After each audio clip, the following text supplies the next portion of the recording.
నమస్తే. దేశవ్యాప్తంగా ఒక అంశం చర్చనీయాంశంగా మారింది. 2025 వక్ఫ్ సవరణ చట్టానికి సంబంధించి పెద్ద ఎత్తున పిటిషన్లు దాఖలవుతున్నాయి, ప్రధానంగా సుప్రీంకోర్టులో. సో ఈ వక్ఫ్ బోర్డు సవరణ చట్టానికి సంబంధించి కొన్ని సెక్షన్లను వ్యతిరేకిస్తూ కొన్ని సెక్షన్లో కొన్ని డౌట్ల మీద 72 మంది సుప్రీంకోర్టులో మరి పిటిషన్లు దాఖలు చేశారు. దీని మీద సుప్రీంకోర్టు ఇప్పటికే విచారణ చేపడతా ఉంది. వారం రోజుల గడువిచ్చింది, వారం రోజుల పాటు వాయిదా వేసింది.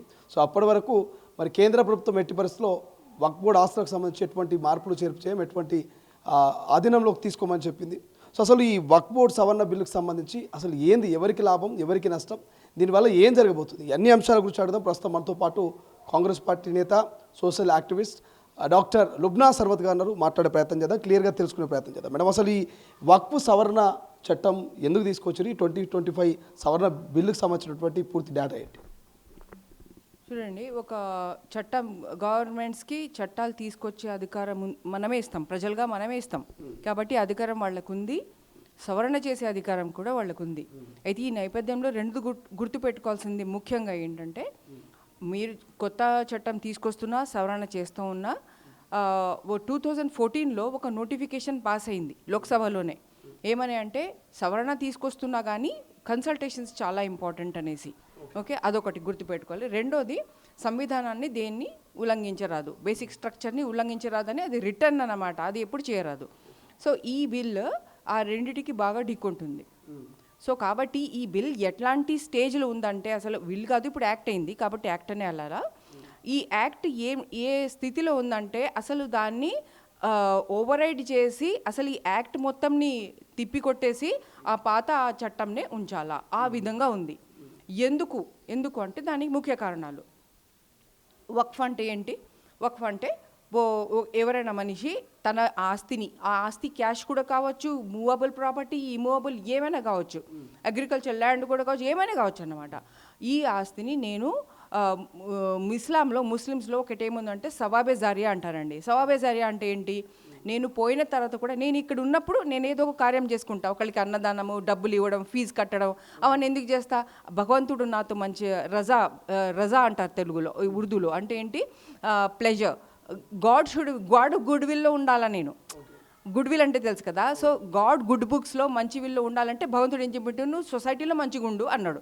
అయితే నేను మంచి కార్యాలు చేసుకుంటా, నేను భగవంతుడు మంచి పుస్తకాల్లో గుడ్ విల్లో నేను ఉండాలి అని. ఇప్పుడు ఇంకొక కాన్సెప్ట్ ఏముందంటే ఇస్లాంలో సవాబే జారియా అంటే ఏంటి? నేను పోయిన తర్వాత కూడా, నేను కాలం చనిపోయిన తర్వాత కూడా నా మంచి కార్యము నేను ఇనిషియేట్ చేసింది కంటిన్యూ అవుతూ ఉండాలా. ఎందుకు? అది మళ్ళీ నా అకౌంట్కే పోవాలా, భగవంతుడి దృష్టిలో మంచిగా నా కార్యం. సో ఆ నేపథ్యంలో ఏం చేస్తారంటే, ఇప్పుడు నా దగ్గర ఒక 500 గజాలు ఉంటే నేనేమో దానికి రాస్తా ఏమని అంటే, ఇదేమో నేను ఒక గర్ల్స్ పార్క్, ఇప్పుడు కూడా నా గర్ల్స్ పార్క్, ఉమెన్స్ పార్క్ అన్నది నా మైండ్లో ఉంది, హార్ట్కి దగ్గర. సో నేను పోతే రాస్తూ వచ్చే అధికారం నాకు ఉంది. అది ఏం రాస్తానంటే, ఇది ఉమెన్కి గర్ల్స్కి మాత్రమే, ఇది వాళ్ళకి పార్క్గా మొత్తం ట్రీస్తో ఉండాలా అని రాసిపోతాను. ఉన్నప్పుడే స్థాపించేసి పోతున్నప్పుడు కూడా దానికి వక్ఫ్ చేసిపోతారు. సో ఇప్పుడు ఏంటంటే, వక్ఫ్ అనగానే అరబిక్ వర్డ్ ఏంటి అంటే ఆగిపోతుంది. వక్ఫ్ అన్నమాట, కిఫ్ నుంచి వస్తుంది. కిఫ్ అంటే ఏంటి? స్టాప్. ఏం స్టాప్ అయింది అక్కడ? ఇన్హెరిటెన్స్ స్టాప్ అయిపోయింది. అంటే నేను చచ్చిపోయాక ఖురాన్లో ఏదైతే రాసుందో సిస్టర్స్, బ్రదర్స్, ఉమెన్కి, మెన్కి ఎంతెంత వెళ్ళా అది ఆగిపోతుంది. దాని తర్వాత చట్టం ప్రకారం ఏం గుర్తించారు? ఇప్పుడు ఇక్కడ సంవిధానం వస్తుంది. సంవిధానం ఏమన్నది? ఎవరెవరు ఇండియాలో చాలా మతాల వాళ్ళు ఉన్నారు కాబట్టి ఎవరి మతంలో ఏమైనా ఉంటే అది పబ్లిక్ ఆర్డర్కి, మొరాలిటీ, డీసెన్సీకి భంగం కలిగించకపోతే వాళ్ళది వాళ్ళు చేసుకోవచ్చు, వాళ్ళు మేనేజ్ చేసుకోవచ్చు, వాళ్ళు ప్రొపగండా ఇవన్నీ చేసుకోవచ్చు అని సంవిధానం ఇచ్చింది. బేసిక్ అది ఆ కండిషన్స్ అది పెట్టేసి, అయితే ఇది అందులోకి వస్తుంది. అంటే ఇస్లాం పరంగా మనకు అది ఉంది. దాని తర్వాత చట్టం కూడా, సంవిధానం ఏమన్నది? అవును, ఎస్, ముస్లిమ్స్ అది పెట్టుకోవచ్చు అని చెప్పి ఉంది. వక్ఫ్ అన్నది ఇప్పుడు హిందూయిజంలో ఉన్నది కాదు, క్రిస్టియన్లు కాదు, జైనిజం కాదు, ఇది వక్ఫ్ అన్నది ఏదో ముస్లిమ్స్ది. సో కాబట్టి సంవిధానం పరంగా చేసుకోవచ్చు. అంటే అప్పుడు ప్రభుత్వాలు ఏం తీసుకొచ్చాయి? అలనాటి ప్రభుత్వాలు 1954లో ఎప్పుడైతే యాక్ట్ వచ్చిందో, వక్ఫ్ ఏదైతే ప్రాపర్టీస్ ఉన్నాయో ముస్లిమ్స్, వాళ్ళ మేనేజ్మెంట్లో ఎక్కడ తప్పులు జరగకూడదు, వాళ్ళ మేనేజ్మెంట్ సంవిధానం పరంగా ఉండాలా అని చెప్పి అప్పుడు చట్టం వచ్చింది. రైట్. సో ఈ వక్ఫ్ బోర్డు ద్వారా ఈ ఉన్నటువంటి ఆస్తులు ఎవరి చేతిలోకి పోవద్దు, ఓన్లీ ముస్లింలకి మాత్రమే ఉండాలి, ముస్లిం ఏతరుల చేతిలోకి పోవద్దు. ఒక సవరణ ఏంటంటే మామూలుగా ప్రొపగండా ఏం చేస్తున్నారంటే వక్ఫ్ బోర్డ్ ఓన్స్, అది తప్పది. ఎందుకంటే అక్కడ ఇన్హెరిటెన్స్ అన్నది ఓనర్షిప్ ఆగిపోయిన తర్వాత అది కేవలం it is a property belonging to that particular institute. ఇప్పుడు ఇక్కడ రెవెన్యూతో ఎట్లా ఢీకొంటుందో అది నేను మళ్ళీ చెప్తాను. కానీ ఇక్కడ ఏంటంటే మేము ఏమని రాసిపోతాము పోతున్నప్పుడు అది ఇంకా నేను ఇన్హెరిటెన్స్ వక్ఫ్ అయిపోయింది అంటే ఎవరికి చెందదు, అది భగవంతుడిది. The property belongs to God. No more inheritance. And in community purpose, public purpose. అది ఏమైనా కావచ్చు, ఒక మద్రసా కావచ్చు, ఒక లైబ్రరీ కావచ్చు, ఒక మస్జిద్ కావచ్చు, ఒక గ్రేవ్యార్డ్ కావచ్చు, ఏమైనా కావచ్చు. సో దాన్ని ముస్లింలు అందరూ యూజ్ చేసుకోవచ్చు, అది ఎవరికి పరిమితం కాదు, దేవుడి పేరు మీద ఉంటుంది. ఎస్, ఎగ్జాక్ట్లీ, ఇది మీరు కరెక్ట్గా డిఫైన్ చేశారు. So Waqf board is not the owner of that property. ఎక్కడా మీకు రెవెన్యూలో కూడా వక్ఫ్ బోర్డు లేదు, మతపరంగా కూడా అది ఏ బోర్డు ఓన్ చేయడానికి లేదు, అది కమిటీ. సో ఇప్పుడు దాన్ని ఎట్లా లిఖితపూర్వకంగా ఎట్లా తీసుకురావాలి కాబట్టి రెవెన్యూ రికార్డ్స్లో అది ప్రతి చోట ఇప్పుడు వచ్చి 1996లో కూడా ఏమని వచ్చింది, ఇప్పుడు తెలంగాణ పరంగా ఆంధ్రప్రదేశ్ పరంగా తీసుకుంటే దాన్ని అప్పుడు ఇష్యూ కూడా చేశారు జీవో. అప్పుడు షఫీకుజ్జమాన్ గారు ఉన్నారు, సుధీర్ గారు ఉన్నారు, రెవెన్యూ సెక్రటరీ, ఇవన్నీ ఇది సీనియర్స్ చెప్పిన మాటలు నాకు.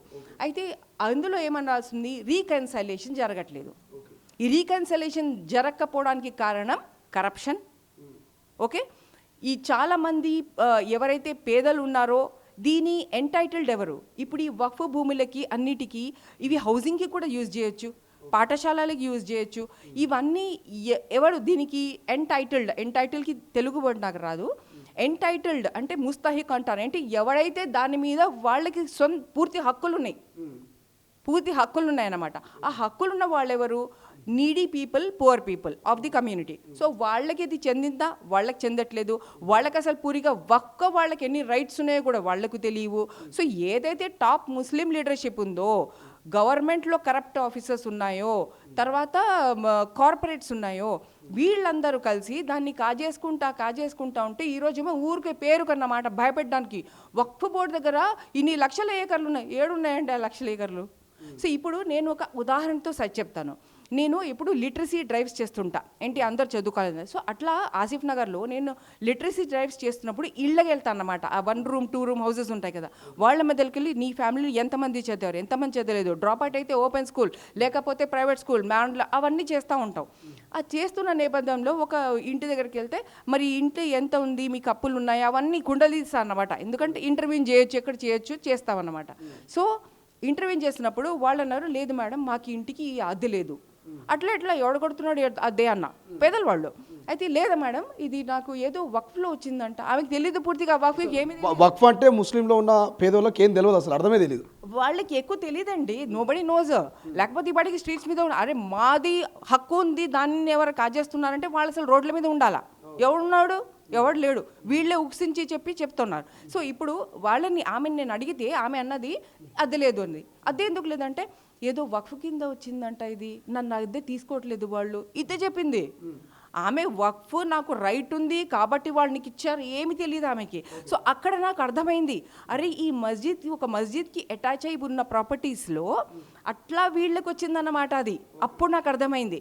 నాకు ఎక్కువ టైం లేకుండేకి ఏ మస్జిద్కి ఇంత ఉంది, అందరికీ సరిగ్గా వెళ్ళిందా, లేకపోతే కిరాయి కాజుతున్నారా, లేకపోతే కిరాయి తీసుకోవట్లేదా, ఇవన్నీ నేను వక్ఫ్ బోర్డుకు సంబంధించిన ల్యాండ్లో ఉన్నటువంటి బిల్డింగ్స్లలో రెంట్ తీసుకోవద్దు. అయితే సో కొంతమంది రెంట్ తీసుకునేటువంటి అవకాశం ఉండొచ్చు అంటారా?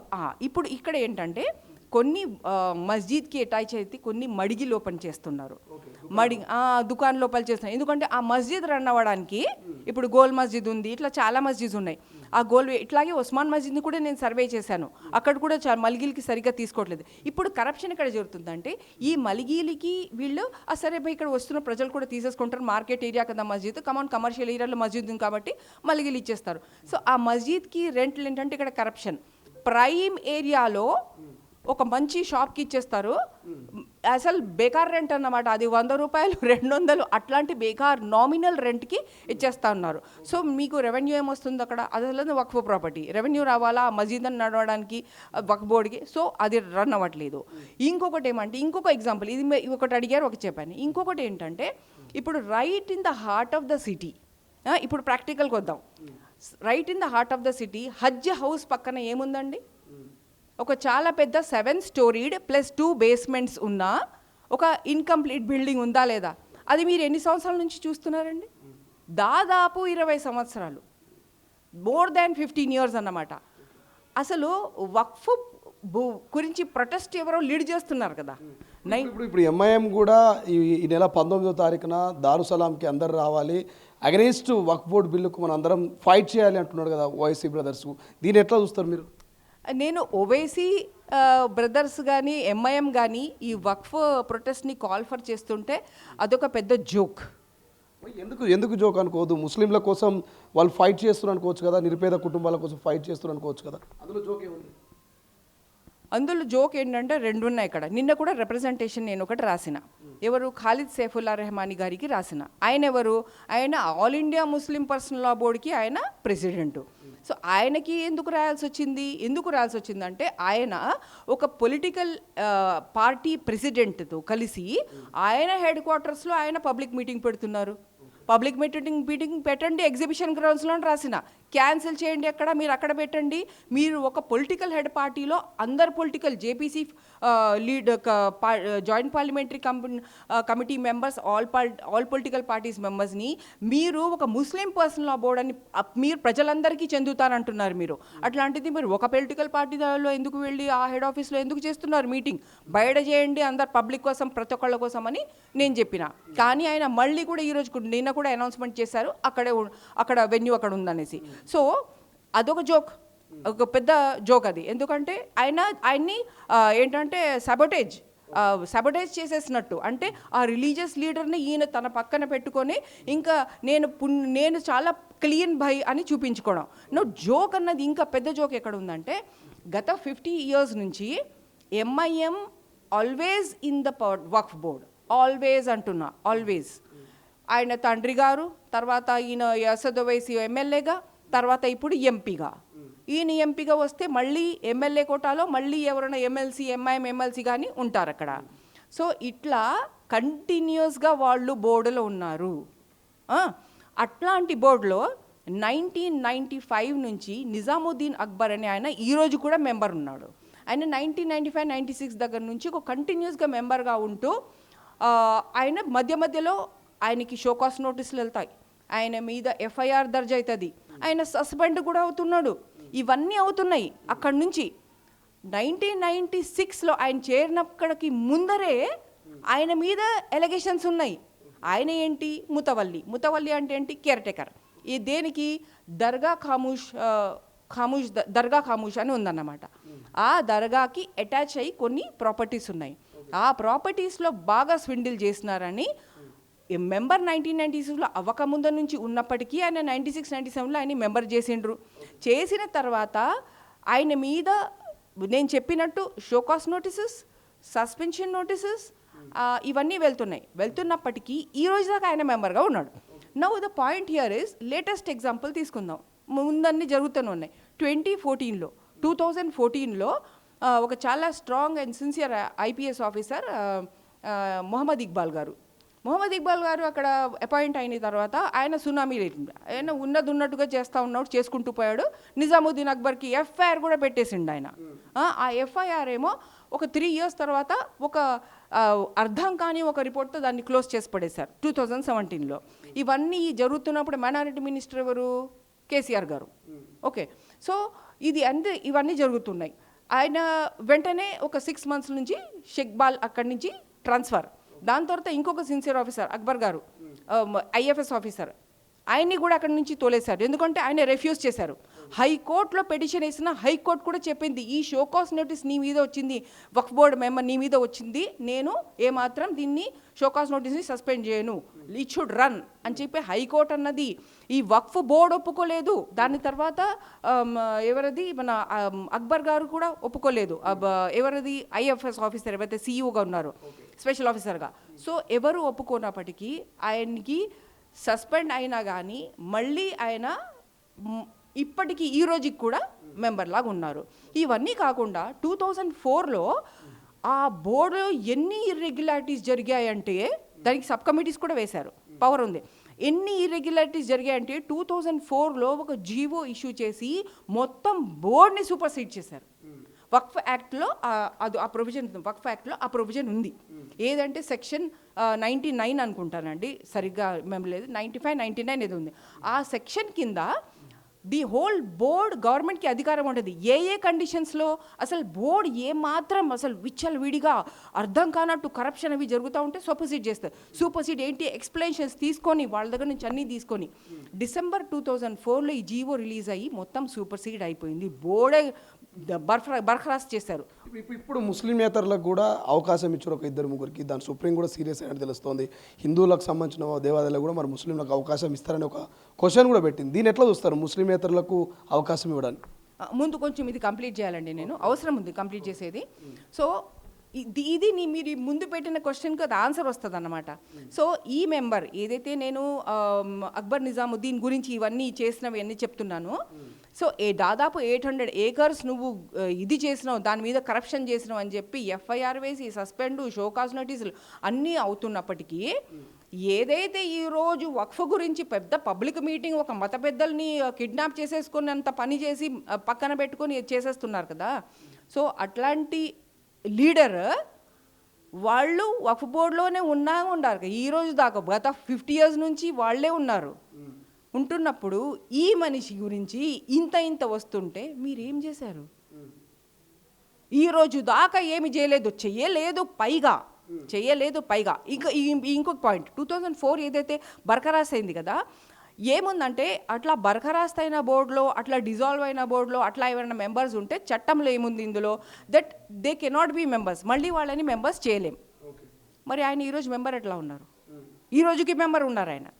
ఓకే, సో ఇప్పుడు ఇట్లాంటి మెంబర్ని ఉన్నప్పుడు ఈ మెంబర్ గురించి ఈరోజు కేకలేస్తున్నారు కదా, వక్ఫ్ బోర్డు అని కోర్టుకి కూడా వెళ్ళినారు కదా, ఆయన ఏం చేశాడు దీని గురించి? ఇంత కరప్షన్ అవుతూ ఉంటే ఆయన ఎక్కడ అదే బోర్డులో ఉన్నాడు కదా. ఆయన 2004 ఏదైతే బోర్డు డిజాల్వ్ అయిందో ఆ బోర్డులో కూడా ఈయన మెంబర్ కదా. ఎవరు? అసద్ ఓవైసీ. అప్పుడు ఎమ్మెల్యేగా ఉంటే December 2004లో ఇది డిజాల్వ్ అవుతూ ఉంటే అన్ని చర్చలు అన్నీ జరుగుతుంటే ఈయన సెప్టెంబర్లో అప్లికేషన్ ఇచ్చిండు, లేదు నేను ఇప్పుడు ఎమ్మెల్యేగా నేను ఎంపీగా ఎలక్ట్ అయిపోయినా కాబట్టి ఇప్పుడు నేను కాదు అని చెప్పి అది కూడా ఇచ్చిండు. ఆ లెటర్ కూడా ఉంది, మెన్షన్ చేస్తుంది ఆ జీవోలో. సో అట్లాంటి కరప్షన్ జరిగిన బోర్డులో అప్పుడు ఈయన కూడా మెంబర్ ఉండే, కానీ బర్ఖరాస్ అవుతున్నప్పుడు అతను లేడు. ఎందుకంటే ఎంపీగా రిజైన్ ఏదో అప్లికేషన్ ఇచ్చినట్టు జీవోలో అతను పొందుపరిచారు. సో ఇట్లాంటి బోర్డు మెంబర్స్లో ఈ రోజు దాకా వాళ్ళు బోర్డు మెంబర్గా ఉండి ఉంది. ఇప్పుడు ఇంకొక కనెక్షన్ ఏంటి, ఇదే మెంబర్ ఏదైతే అక్బర్ నిజాముద్దీన్ మీద ఇంత షోకాజ్ నోటీసులు అది ఇవి అన్నీ ఉన్నాయి కదా, వేశారు కదా, అట్లాంటి ఆ మెంబర్ ఈయన చైర్మన్ దేనికి? దారుస్సలాం బ్యాంక్కి. దారుస్సలాం బ్యాంక్ ఏంటి, దాని ఫౌండర్ ఎవరు? లేట్ సలావుద్దీన్ ఓవైసీ, అంటే ఈయన తండ్రి గారు ఎవరు? అసదుద్దీన్ ఓవైసీ తండ్రి గారు. దాని తర్వాత ఆయన ఫౌండర్ లేట్, చీఫ్గా ప్యాట్రన్గా ఎవరు? ఎంపీ ఓవైసీ, అడ్వైజర్గా ఎవరు? ఎమ్మెల్యే ఓవైసీ, చైర్మన్గా ఎవరు? ఈయన మీద ఎవడి మీద అయితే ఇన్ని ఛార్జెస్ ఉన్నాయో ఈయన చైర్మన్. అంటే ఆ దగ్గర ఇంత కరప్ట్ పర్సన్కి ఏ కరప్షన్ ఛార్జెస్ ఉన్న మనిషి, FIR ఉన్న మనిషి, తప్పుడు ఇన్వెస్టిగేషన్తో క్లోజ్ అయిన కేసు మనిషి ఇంత దగ్గర బంధము పెట్టుకొని ఎవరి మీద ఎవరికి చెప్తున్నారు ఇదంతా? వక్ఫ్ ప్రాపర్టీ ప్రొటెక్ట్ అవ్వాలని ఎవరికి చెప్తున్నారు? దాన్ని తిన్నవారు మీతో మీరు ఎంగేజ్ అయ్యి అంత క్లోజ్గా ఎంగేజ్ అయిపోయి ఉన్నారు. మీ బోర్డులో ఉన్నది ఎప్పటి నుంచి బోర్డ్స్లో మీరే ఉన్నారు. ఇది జోక్ కాదా? ఇప్పుడు ఈ వక్ఫ్ సవరణతోటి ఇప్పుడు దారుసలాంలో మరి MIM కావచ్చు, అటు అసదుద్దీన్ ఓవైసీ కావచ్చు, వీళ్ళందరూ వాళ్ళందరూ కూడా చేస్తున్నటువంటి ఈ ప్రొటెక్షన్తో నిజంగా నిరుపేద కుటుంబాలకు, ముస్లిం కుటుంబాలకు మేలు జరిగే అవకాశం ఉందంటారా? అసలు వాళ్ళేం ప్రొటెక్షన్ చేస్తున్నారంటే, వాళ్ళు ఇప్పుడు ఏదో కొన్ని కేకలు అంటున్నారు. ఇవి కొన్ని ఏవో కేకలు వేస్తుంటే వాళ్ళని ఎవరు నమ్ముతున్నాడు? నేను నమ్మట్లేదు కదా ఆ కేకల్ని. నేను ప్రశ్నిస్తున్నా, అసలు ప్రొటెస్ట్ అవ్వాల్సింది ఎప్పుడు? ఈ బిల్ అయితే 100% కొట్టిపడాల్సిన బిల్. కానీ ప్రొటెస్ట్ కనుక మా తెలంగాణ నుంచి కానీ ఇండియా నుంచి కానీ జరగాలంటే వక్ఫ్లో ఇన్నాళ్ళు 50 నుంచి ఇప్పటిదాకా జరిగిన కరప్షన్ మీద ప్రొటెస్ట్ అవ్వాలా? ఇక్కడ తెలంగాణలో హైదరాబాద్లో జరిగిన ఈ హ్యూజ్ కరప్షన్ మీద ప్రొటెస్ట్ అవ్వాలా? పేదలకి ఇప్పుడు నేను ఒక లేడీ ఎగ్జాంపుల్ చెప్పాను కదా, అంటే అట్లా ఎంతమందికి మనం ఫైదా చేయొచ్చు. ఇంకొకటి ఆ 7 స్టోరీ చెప్పాను కదా, కళ్ళకి కొట్టినట్టు కనిపిస్తుంది. అది వక్ఫ్ బోర్డ్ పక్కన, వక్ఫ్ బోర్డ్ అక్కడే కూర్చునేది, దాని పక్కన అంత ప్రైమ్ హార్ట్ ఆఫ్ ద సిటీలో 7 స్టోరీ బిల్డింగ్ ఉంది. అక్కడ మీరు ఎంతమంది పేదలకి మీరు ఫ్రీ ఎడ్యుకేషన్ ఇవ్వచ్చండి. అక్కడ కేజీ టు పీజీ అక్కడ రావచ్చు కదా. అంటే అంత ప్రైమ్ ఏరియాలో పేదలు చదువుకునే హక్కు లేదా? వాళ్ళు అర్హులు కారా? మీ అసెంబ్లీ ముందర వక్ఫ్ బోర్డ్ పక్కన అది ప్రైడ్ ఆఫ్ ద తెలంగాణ అయ్యేది కాదా? పేదలకి వీళ్ళు ఇట్లా ఇచ్చారు అంటే అది కాదా మన ప్రైడ్? అది కాదా మనం గర్వపడాల్సిన కార్యం? కానీ అది చేయకుండా 20 ఏళ్ళ నుంచి అది పక్కన పెట్టి దాని మీద గవర్నమెంట్ ప్రాపర్టీ ట్యాక్స్ కూడా వేవ్ చేయించారు తెలుసా? ప్రాపర్టీ ట్యాక్స్ కూడా వేవ్ అయింది దాని మీద. ఆ జీవో కూడా పాస్ అయింది. సో అట్లా వీళ్ళు ఇంత ప్రాపర్టీ మీద ఇవన్నీ చేస్తూ ఉంటే, పైగా ఒక 2024 జనవరిలో, డిసెంబర్ 2023లో చాలా ఆర్డర్స్ పాస్ అయినాయి హైకోర్టులో. ఏంటి? టెక్నికల్ గ్రౌండ్స్ మూలాన ఇది వక్ఫ్ భూమి కాకుండా ఆగుతుంది, టెక్నికల్ సరిగ్గా లేవు అని చెప్పేసి. ఎక్కడండి ఏపీలో? ఇక్కడ హైకోర్టులో వక్ఫ్ భూమి మీద హైకోర్టే ఎగెయిన్స్ట్ ఆర్డర్ ఇచ్చింది. ఎక్కడండి ఏపీలో? ఇంకొకటి యాబిడ్స్లో ఉన్న మోయిన్ మంజిల్, దాని మీద కేసు ఓడిపోయింది వక్ఫ్ బోర్డ్ కేసు ఓడిపోయింది. క్లియర్ కట్గా డాక్యుమెంట్స్ ఉన్నాయండి. అది జస్ట్ ఒక 1500 స్క్వేర్ యార్డ్స్ అనుకుంటా, గన్ ఫౌండరీ దగ్గర మోయిన్ మంజిల్ అని. అది దానిలో వన్ ఆఫ్ ద పిటిషనర్స్ ఈయన పేరుంది, అక్బరుద్దీన్ ఓవైసీ. మరి ఈయన అసెంబ్లీలో బయట కేకలేస్తున్నారు, వక్ఫ్కో జమాओ, వక్ఫ్కో ప్రొటెక్ట్ కరో అని. ఏడండి ఈయన ఎపీల్కి ఎందుకు పోలే? మరి ఈయన ఓడిపోయినట్టే కదా, ఎపీల్కి ఎందుకు పోలే? ఈరోజు ఏంటి కేకల అర్థం? ఏంటి అర్థం చెప్పాలి కదా మరి. ఇంకొకటి 1995లో చాలా పెద్ద రిపోర్ట్ వచ్చిందండి. ఆ రిపోర్ట్లో ఏమనుందంటే, ఈ రిపోర్ట్ హౌస్ కమిటీ రిపోర్ట్, అది it's not an ordinary report అండి, it's a house committee report. ఆ హౌస్ కమిటీ రిపోర్ట్ని అక్బరుద్దీన్ ఓవైసీ కూడా అసెంబ్లీలో కూడా కోట్ చేసిండు. అందులో చాలా ఇంట్రెస్టింగ్ మాటలు ఏంటంటే, ఈయన మాటలే చెప్పింది. ఎందుకంటే కమిటీ రిపోర్ట్ నేను చదవలే ఇంకా, కానీ ఈ కమిటీ రిపోర్ట్ని సెంట్రల్ వక్ఫ్ కౌన్సిల్ నుంచి ఒక ఆయన పేరు నాకు గుర్తు రావట్లేదు, సెంట్రల్ వక్ఫ్ కౌన్సిల్ మెంబర్ ఇక్కడికి వచ్చి ఆయన ఇన్ఛార్జ్ తెలంగాణ. రిపోర్ట్లో ఏం రాస్తుందంటే, Waqf board incharge for Telangana and AP అని 2017-18లో వచ్చి ఎంత భయంకరమైన రిపోర్ట్ రాసిందంటే, అసలు తెలంగాణ వక్ఫ్ బోర్డ్ని డిజాల్వ్ చేయాలా మీరు, అంత కరప్షన్ ఉంది అందులో, అంత మెయింటెనెన్స్ డాక్యుమెంట్స్ లేవు, ఏమీ లేదు, అకౌంట్స్ లేవు సరిగా ఏమి అని చెప్పి చెప్పిండు. 1995 నుంచి ఉంది ఈ రిపోర్ట్. ఇప్పుడు 1995 రిపోర్ట్ చెప్తాను. ఇంకా 2017-18 ఈ రిపోర్ట్లో ఏమన్నారంటే, ఇంకొక టీం కూడా వచ్చింది సిడబ్ల్యూసి నుంచి.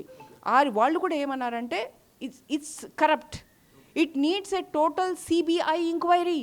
ఇవి వాళ్ళ మాటలు, నా మాటలు కావు. 1995 రిపోర్ట్లో లాంటి రిపోర్ట్స్లో ఒక వక్ఫ్ బోర్డ్లో ఉన్న డ్రైవర్కి 40-50,000 శాలరీ, ఇంకొక ఇన్వర్డ్ అవుట్వర్డ్ తీసుకునే ఆయనకి ఒక 50,000 దాకా శాలరీ, ఏవేవో పోస్టులు ఇచ్చేసి వాళ్ళకేమో క్వాలిఫికేషన్ లేదు, 10th ఇంటర్ వాళ్ళకు ఒక పోస్ట్ ఇచ్చడం, వాళ్ళకు ఊరికి 80,000 శాలరీ, 50,000 శాలరీ. ఇవన్నీ నేను చెప్పింది కాదు, ఇవన్నీ అక్బరుద్దీన్ గారు అసెంబ్లీలో చెప్పారు. దాని మీద చెప్పి యాక్షన్ లేవు. कौन लेना एक्शन? वक्फ बोर्ड में आपका भाई प्रेसिडेंट है, आपका भाई जो पार्टी का प्रेसिडेंट है, जिसके आप एमएलए हैं और उन्हों खुद एमपी है, उन्हों खुद बोर्ड में बैठ के है, और पिछला ఎన్నో ఏళ్ళ శతాబ్దాల నుంచి ఎంఐఎమే ఉంది అందులో. మరి ఎవరిని మీ యాక్షన్ తీసుకోవాలి? ఎవరికి మీరు కంప్లైంట్ పెట్టాలా? ఎందుకు అరుస్తున్నారు? ఎక్కడికి ఏకలేస్తున్నారు? దేవరికి చూపించడానికా? ఇది షోపుటప ఏంటిది? ప్రజలకి దానికి సమాధానం అక్కర్లేదా? ఎన్నాళ్ళి మోసం, ఎన్నాళ్ళు భరించాలి ఇదంతా? These are the questions to be asked by the people. ఇది ప్రొటెస్ట్ జరగాల్సింది. ఆ బిల్ ఎటు కొట్టి పడేస్తుంది.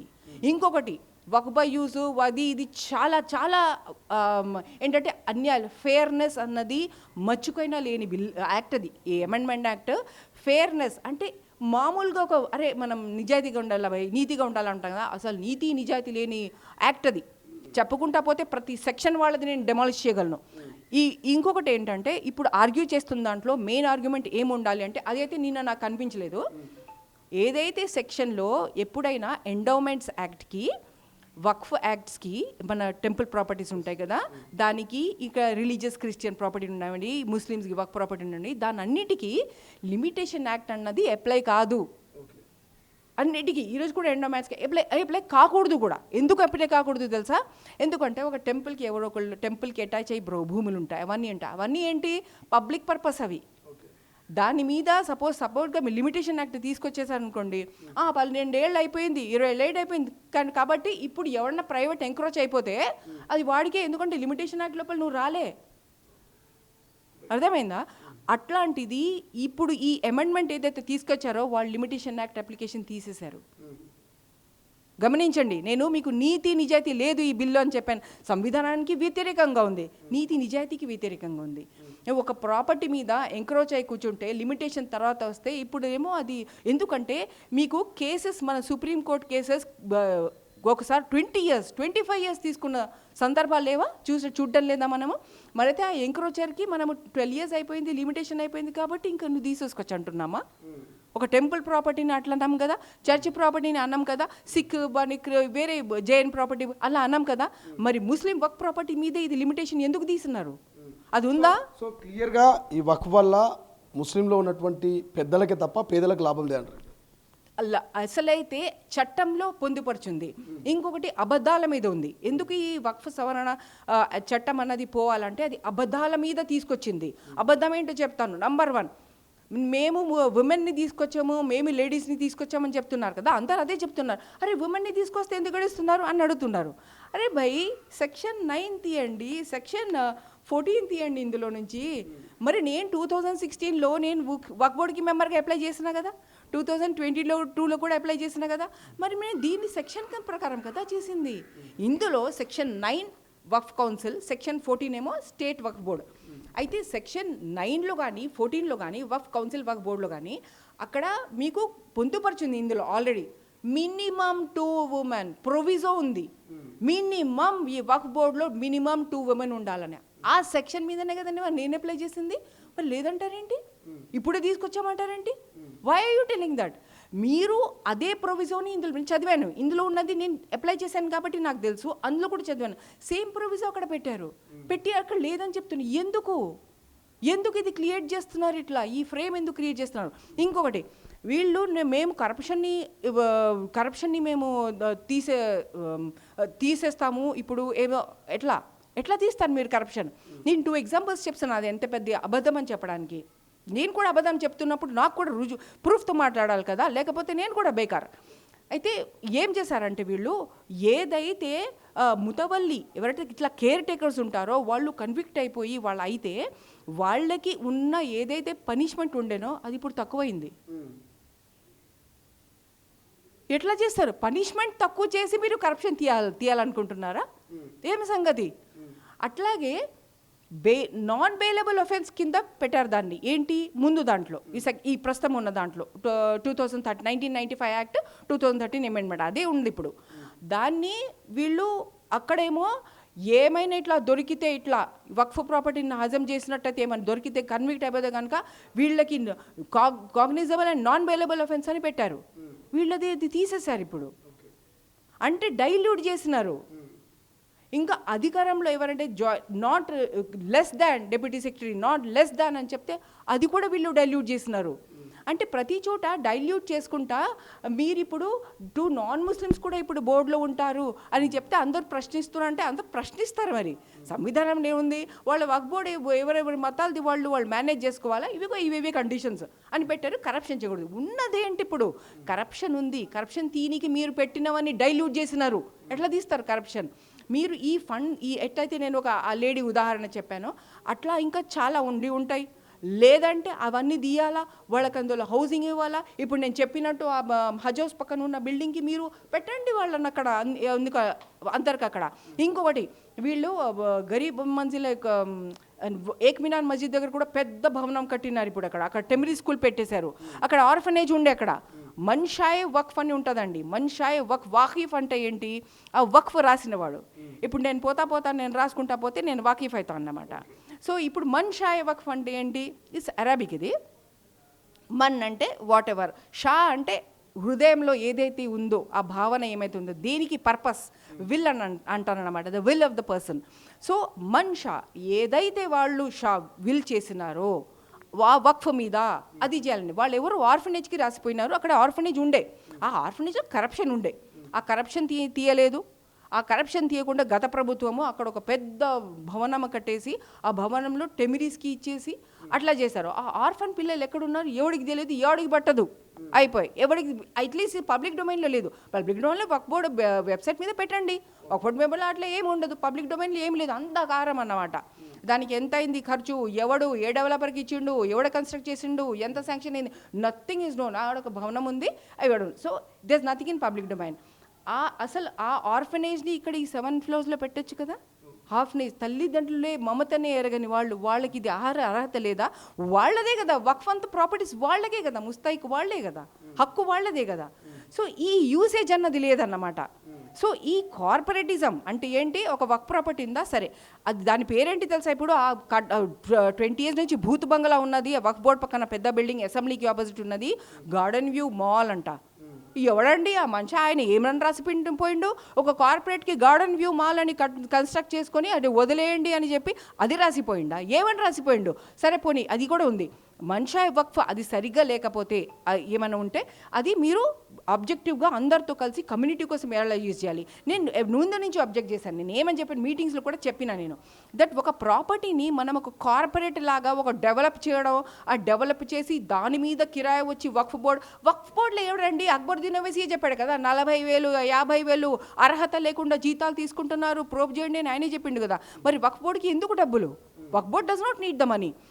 ఎవరికి ఇవ్వాలా? అది డైరెక్ట్ బెనిఫిషరీస్ వాళ్ళకి ఇవ్వాలా. డైరెక్ట్ బెనిఫిషరీస్ ఏంటి? వాళ్ళకి హౌసింగ్ ఇవ్వండి, వాళ్ళకి స్కూలింగ్ ఇవ్వండి, వాళ్ళకి ఫ్రీ హాస్పిటల్ ఇవ్వండి. అట్లా కదా అది ఉండాల్సి, ఫ్రీ హాస్పిటల్ ఉండాలి అక్కడ, ఫ్రీ స్కూలింగ్ ఉండాలా. సో లేకపోతే పేదలకి ఎంటర్ప్రైజ్, వాళ్ళకి సరి అయిన పెట్టుకునే స్థలాలు కూడా ఉండవు. ఎవరైనా కొత్త ఎంటర్ప్రైజ్ పెట్టుకోవాలంటే, వ్యాపారం పెట్టుకోవాలంటే వాళ్ళకి ఇవ్వండి, అక్కడ వాళ్ళకి ఇవ్వండి. అంతేకాని అక్కడ కూడా ఈ కార్పొరేట్ వాళ్ళకి కరప్షన్ ఎట్లా అంటే, నీకు ఇచ్చే ఈ డెవలప్మెంట్కి అని చెప్పేసి డెవలప్మెంట్ పేరుండ అంటే ఏం డెవలప్మెంట్, డిస్ట్రక్షన్, అదంతా పర్యావరణం డిస్ట్రక్షన్, అక్కడ కమ్యూనిటీ పర్పస్ డిస్ట్రక్షన్. సో అది దాన్ని ఒక మాల్, గార్డెన్ వ్యూ మాల్ అంటే దానికి ప్రాపర్టీ ట్యాక్స్ కడతా ఉన్నది దానికి. ఇట్లా ఏ రకంగానూ అండి కరప్షన్ ఉన్నదాన్ని కరప్షన్ తీసి కమ్యూనిటీ పర్పస్కి వస్తే ఇండియా మొత్తం బాగుపడాలంటే ఈ సమూహాలు ఏదైతే ముస్లిం 14%, వాళ్ళు 7%, ఇంకోళ్ళు 75%, అందరూ బాగుపడితే ఇండియా బాగుపడుతుంది. ఇప్పుడు వీళ్ళ దాంట్లో సంవిధానం ప్రకారం మేనేజ్ చేసుకోండిరా అని చెప్తే దాంట్లోకి కల్లోలం సృష్టించి అబద్ధాలు చెప్పి ఏదైతే వాళ్ళు సెక్షన్స్ మార్పు ఇది తీసేసి అది తీసేసి 2 నాన్ ముస్లిం అచ్చా మీరు కరప్షన్ ఉంది కదా మీకు చేత కాదు, ఇప్పుడు 2 నాన్ ముస్లిమ్స్ వచ్చి చెప్తా అంటే వీళ్ళు అంటున్నారు అసలు నన్ను తిరుపతి బోర్డులో పెట్టయితే అక్కడ పెట్టయితే అని అంటున్నారు. అది నేను అడగడాన్ని కూడా నేను ఏమించాను. ఆ తిరుపతిలో ఉన్న దాంట్లో నాకు అక్కడ ఆచార్యని లుబ్నాని కూర్చో సరే అని చెప్పినారు కదా, నేను లుబ్నాని తిరుపతి బోర్డులో నేను ఒప్పుకోను, అయినా నన్ను పెట్టాలనుకున్నాను. నాకు అక్కడ ఆచారాలు ఏమైనా తెలుసా? నేను ఎట్లా చేయగలను చెప్పండి? ఫ్రెండ్స్తో సరదాగా మనం టెంపుల్స్కి వెళ్ళినాం, తిరుపతి టెంపుల్ మొత్తం చూసినా, నేను మధురై టెంపుల్ చేసిన, అన్ని టెంపుల్స్ చూసినా, నేను మా ఫ్రెండ్స్తో సరదాగా వెళ్ళినాం మేము. ఓకే, టెంపుల్ టూర్ అన్నీ అనిపించుకొని నా ఫ్రెండ్స్ కావాలంటే వాళ్ళ పేర్లు కూడా చెప్తాను, వాళ్ళు వింటే సంతోషపడతారు. సూర్యకుమారి, జ్యోత్స్న, అను, విజ్జి, ఈ రోజు కూడా వాళ్ళతో టచ్లో ఉన్నాను నేను. ఒక 20 years బ్యాక్ వెళ్ళిన వాళ్ళతో. సో నేను అక్కడ ఆచారాలు నాకేమైనా తెలుస్తాయా నన్ను అక్కడ పెడితే? So I will not even want కదా, లేదు నా హిందూ సోదరుల్లో ఉండాలో వాళ్ళకే బాగా తెలుస్తాయి అని చెప్తా, అంతే కదా. అట్లాగే ముస్లిం దాంట్లో కూడా ఇప్పుడు నాన్ ముస్లిమ్స్ అన్న ఎవరైతే ఈయన పదం తీసుకొచ్చాడో వాళ్ళు అబ్జెక్ట్ చేయాలి. వాళ్ళు అబ్జెక్ట్ చేసే నాన్ ముస్లిమ్స్ అబ్జెక్ట్ చేయాలంటారు, మేము ఉండము, మాకు ఎటువంటి మతాలు ముస్లింల గురించి తెలియదు కాబట్టి మేము ఉండమని వాళ్ళు అబ్జెక్ట్ చేయాలి. సో ముస్లిమ్స్ కాదు, ముస్లిమ్స్ అబ్జెక్ట్ చేస్తారు, ఏంటి చేస్తూనే ఉన్నారు. ఓకే, కానీ అబ్జెక్షన్ రావాల్సింది ఎక్కడి నుంచి? వాళ్ళు చెప్పాలా, అరే ఏంటి భయ్ వాళ్ళది వాళ్ళు చూసుకుంటారు, నాకేం తెలుస్తుంది, నాకు వక్ఫ్ అన్నది తెలియదు ఏమి, నాకు వాళ్ళు ఖురాన్ నుంచి హదీస్ నుంచి ప్రాఫెట్ ముహమ్మద్ ఏమన్నారు, ఎట్లా అయింది ఇది, ఇవన్నీ నాకేం తెలియదు కదా. సరే మరి నేను బయట నుంచి తెలుసుకుంటా, అందుకని వాళ్ళది వాళ్ళు మేనేజ్ చేసుకుంటారు అని చెప్పి ఒక ఖబరస్థాన్ ఉంది, అది వక్ఫ్ ప్రాపర్టీ, ఆయనకి ఏం తెలుస్తుంది? ఖబరస్థాన్ అంటే గ్రేవ్ యార్డ్, ఈ ముస్లిం గ్రేవ్ యార్డ్. ఆ ముస్లిం గ్రేవ్ యార్డ్లో ఎటు పాతి పెడుతున్నప్పుడు ఖబర్లో పెడుతున్నప్పుడు ఎటువైపు వాళ్ళ మొహం పెడతారు, ఏంటి సంగతి, అవన్నీ వాళ్ళకి ఏం తెలియదు. పైగా సైంటిఫిక్గా అసలు ఒరిజినాలిటీ ఏంటి దాన్ని అసలు సిమెంట్ కూడా చేయదు. ఇప్పుడు మా ఖబరస్థాన్లో కొన్ని ఏమో ఇస్లాం యాక్చువల్ ఆచారం ప్రకారం మీరు చూస్తే ఇస్లామున దాని ఇది చేసేసి మట్టి పెట్టేసి దాని మీద సిమెంట్ ఏం కన్స్ట్రక్ట్ చేయకూడదు, అది అసలు. కానీ ఇప్పుడు వీళ్ళేంటి, ఈ గొప్పవాళ్ళు వీళ్ళు నేర్చేసుకొని ఇక్కడ నుంచి అక్కడ నుంచి దాని మీద సిమెంట్ పెట్టేసి దానికి పూలు పెట్టేసి, అంటే ఇంకెవడు రాకూడదు అక్కడ. ఎందుకంటే సైన్స్ ప్రకారం ఏంటి, ఇది సౌదీ అంట్లో ఈ సైన్స్ ప్రకారం చేస్తున్నారు. అక్కడ ఏంటంటే ఇక్కడ కూడా కొన్ని చేస్తున్నారు అహ్లదీస్ వాళ్ళు. ఏంటంటే అది పాతి పెట్టిన తర్వాత ఒక మళ్ళీ ఇట్లా రౌండ్ సర్క్యులర్గా మళ్ళీ ఆ టైం వచ్చేటప్పటికి అది లోపల మొత్తం అంతా పోయి కొన్ని ఎముకలు ఉంటాయి అంతే. మళ్ళీ వేరే వాళ్ళని అక్కడ కూర్చోబెట్టడానికి ఛాన్స్ ఉంది. ఎగ్జాక్ట్లీ. మా తండ్రి గారు పోయారు కదా, మా తండ్రి గారిది ఇప్పుడు ఎక్కడైతే ఉన్నదో అక్కడ మేము అసలు ఇక్కడ ఏమీ లేదన్నమాట. మేము అసలు ఎందుకంటే సైంటిఫిక్గా అది మళ్ళీ ఇంకొకరికి చోటు రావాలా.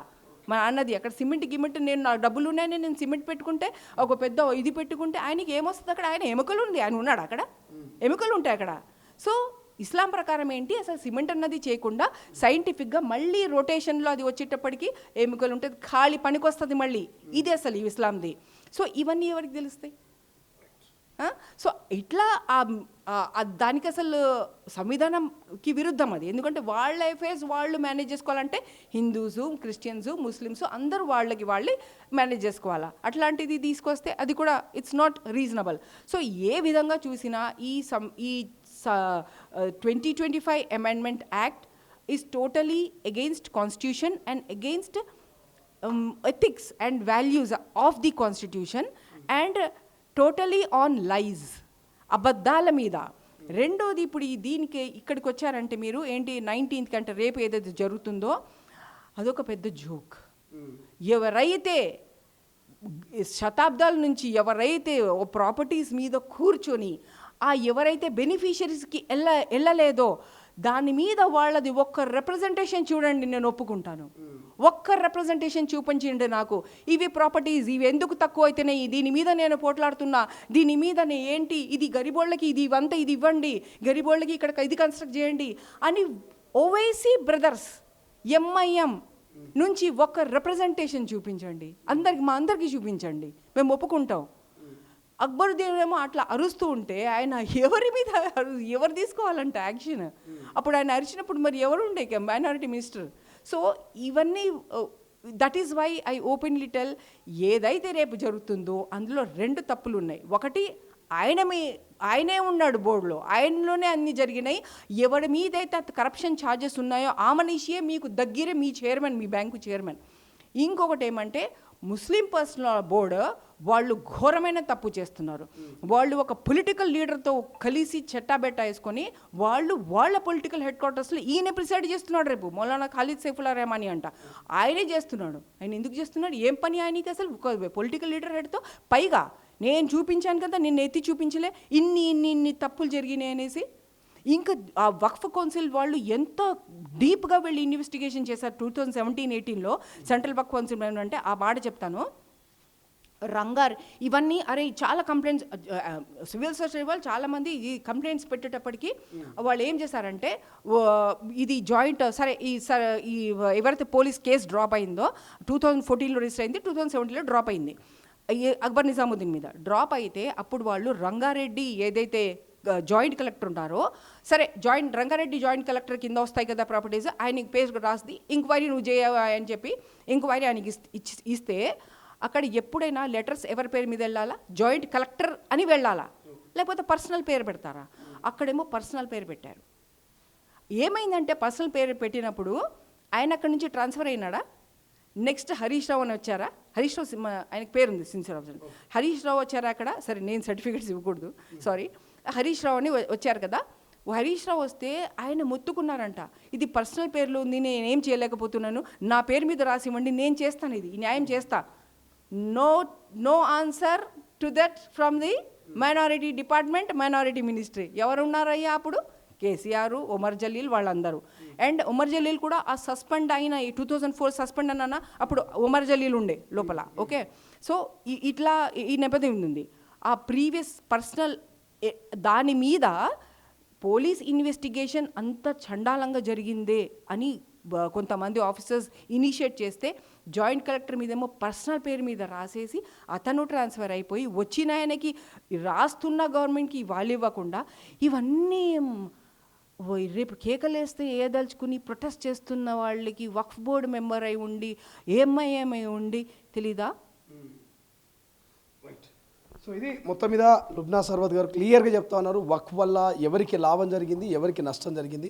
మరి నిజంగా ఈ వక్ఫ్ బోర్డు సంబంధించినటువంటి ఆస్తులన్నీ మరి ముస్లింలో ఉన్నటువంటి బలమైనటువంటి నాయకుల చేతుల్లో, బడా బడా నేతల చేతుల్లో ఉన్నాయి తప్ప నిజంగా అర్హులైనటువంటి నిరుపేద ముస్లిం బిడ్డలకు చేరలేవు. సో అది చేరాలి. ఈ వక్ఫ్ బోర్డుకు సంబంధించి ఎవరు ఓనర్లు కాదు, దేవుడే ఈ వక్ఫ్ బోర్డు ఆస్తులన్నిటికీ, లక్షల ఎకరాల కోట్ల రూపాయల ఆస్తికి ఆ భగవంతుడే దేవుడు. అటువంటి మరి దేవుడు భూమి అందరికీ వస్తుంది తప్ప కొందరికి రాదు. సో ఖచ్చితంగా ముస్లింయేతరులు ఆ బోర్డులో ఉండొద్దు, వాళ్ళకు వాళ్ళే మేము ఉండమని చెప్పాలంటూ లుబ్నా సర్వత్ చెప్తుంది. బట్ ఏదేమైనా దారుసలాంలో మరి 19న జరగబోతున్నటువంటి ఎంఐఎం మరి ఈ వక్ఫ్ బోర్డు సవరణ బిల్లుకు వ్యతిరేకంగా చేయడం పెద్ద జోక్. వాళ్ళే వక్ఫ్ బోర్డు మెంబర్గా గతంలో ఉన్నారు, వాళ్ళే అక్రమాలన్నింటినీ కూడా దగ్గర నుండి చూసి ఇప్పుడు వాళ్ళే ఈ వక్ఫ్ బోర్డు వ్యతిరేకంగా వాళ్ళు మరి దారుసలాంలో ఈ మీటింగ్ పెట్టడం నిజంగా పెద్ద జోక్ అంటూ లుబ్నా సర్వత్ కామెంట్ చేస్తున్నారు. చూద్దాం ఏం జరగబోతుంది. ఇప్పటికే కాంగ్రెస్ వ్యతిరేకిస్తుంది ఈ యొక్క వక్ఫ్ బోర్డు సవరణ బిల్లును, అదేవిధంగా ఎంఐఎం కూడా వ్యతిరేకిస్తున్నటువంటి పరిస్థితి. కోర్టులో 72 మంది పిటిషన్లు దాఖలు చేశారు. మరి వారం రోజుల పాటు గడివిచ్చింది. మరి వారంలో కేంద్రం ఎటువంటి అంశాల్ని మరి ఎటువంటి అఫిడవిట్ దాఖలు చేయబోతుంది, మరి సుప్రీం ఏం తీర్పు ఇవ్వబోతుంది చూడాల్సిన అవసరం ఉంది. బట్ ఏదేమైనా దేశవ్యాప్తంగా ఈ యొక్క వక్ఫ్ బోర్డు సవరణ బిల్లు మీద మరి సుప్రీం ఇచ్చే తీర్పు కోసం ఆసక్తిగా ఎదురు చూస్తున్నారు. కెమెరా పర్సన్ అజయ్తో శ్రీశైలం, తొలి వెలుగు, హైదరాబాద్.